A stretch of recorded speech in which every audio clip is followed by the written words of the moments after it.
প্রতিবাদের ভাষা। সেই ভাষাতেই কলকাতার গণ্ডি ছাড়িয়ে এবার জেলায় জেলায় আন্দোলনের পরিকল্পনা সংস্কৃতি সমন্বয় মঞ্চের। রবিবার শহরে মঞ্চের দ্বিতীয় কনভেনশনে হাজির হন শুটিয়া কামদুনির প্রতিবাদীরা। সংস্কৃতি সমন্বয় মঞ্চের সম্পাদক নাট্য ব্যক্তিত্ব চন্দন সেন বলেন, শুধু কলকাতাতেই নয়, এবার বিভিন্ন জেলায় মঞ্চ বিস্তার করতে চান তারা। আন্দোলনের পরবর্তী রূপরেখা ঠিক করতে এদিনের এই কনভেনশনে যোগ দেন শিক্ষাবিদ পবিত্র সরকারও।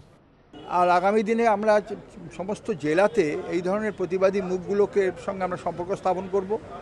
জেলায় যে সংস্কৃতি ক্ষেত্রে যে সমস্যাগুলো হচ্ছে সেগুলো সমাধানের আমরা চেষ্টা করব।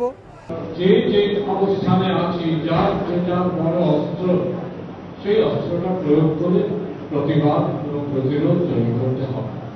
এদিনের এই কনভেনশনে হাজির হন কামদুনির প্রধান শিক্ষক থেকে শিলাদিত্য চৌধুরী, বরুণ বিশ্বাসের বাবা মাও। এসে নিজেকে ভালো লাগছে।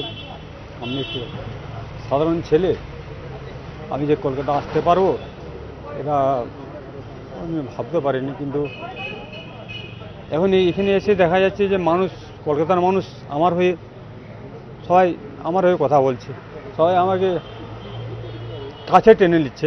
আমার মনে হচ্ছে এইরকম সুস্থ সংস্কৃতি যেখানে আছে সেখানেই আমি উপস্থিত হব।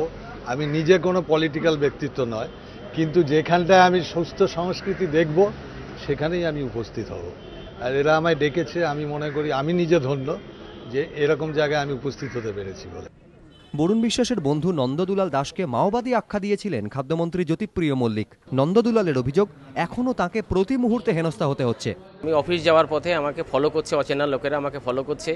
রাতের বেলায় আমি কড়া নাড়ার শব্দ শুনতে পাই গভীর রাত্রে, এবং জানালার পাশে ফিসফিস আওয়াজ শুনতে পাই, যার ফলে আমি ভীষণভাবে নিরাপত্তার অভাব বোধ করছি। এই মঞ্চ থেকে একজোট হয়ে লড়াইয়ের ডাক দিলেন সবাই।